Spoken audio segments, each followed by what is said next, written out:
Un nouveau poste frontalier reliant le Maroc et la Mauritanie a vu le jour, marquant une avancée significative dans les relations bilatérales entre les deux pays. Situé entre Esmara, au sud du Maroc, et Bir Moghrein, en Mauritanie, ce passage vise à faciliter le commerce, la circulation des personnes et des biens, tout en renforçant la coopération économique et diplomatique. L'ouverture de ce poste frontalier s'inscrit dans une volonté commune d'améliorer les infrastructures et de stimuler les échanges commerciaux. Il vient compléter le poste déjà existant de Guerguera, principal point de passage entre les deux nations. En améliorant la connectivité entre le Maroc et la Mauritanie, ce projet renforce également les ambitions du Maroc en matière d'intégration africaine, conformément aux orientations du roi Mohamed VI. Les travaux de construction de l'axe routier reliant Esmara à la frontière mauritanienne, via les communes marocaines d'Amgala et de Tifariti, sont pratiquement achevés, avec un taux d'avancement dépassant les 95%. Cette nouvelle infrastructure est essentielle pour fluidifier le transport des marchandises et dynamiser le commerce régional.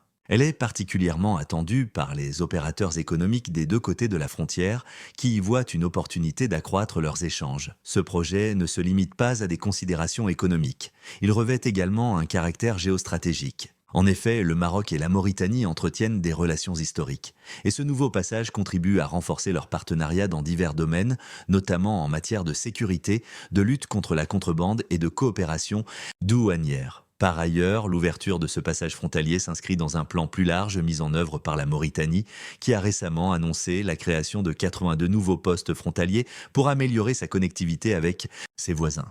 Cette initiative vise à stimuler son économie et à attirer davantage d'investissements étrangers. Les autorités locales et les populations des deux pays se réjouissent de cette avancée, qui devrait améliorer leur quotidien en favorisant les opportunités d'emploi et le développement des infrastructures locales. Le renforcement des liens entre le Maroc et la Mauritanie pourrait également bénéficier à d'autres nations du continent africain en facilitant le transit des marchandises vers l'Afrique de l'Ouest. L'ouverture de ce poste frontalier ne marque qu'une étape dans la coopération entre le Maroc et la Mauritanie. Plusieurs projets complémentaires sont déjà à l'étude pour renforcer davantage les infrastructures de transfrontalières.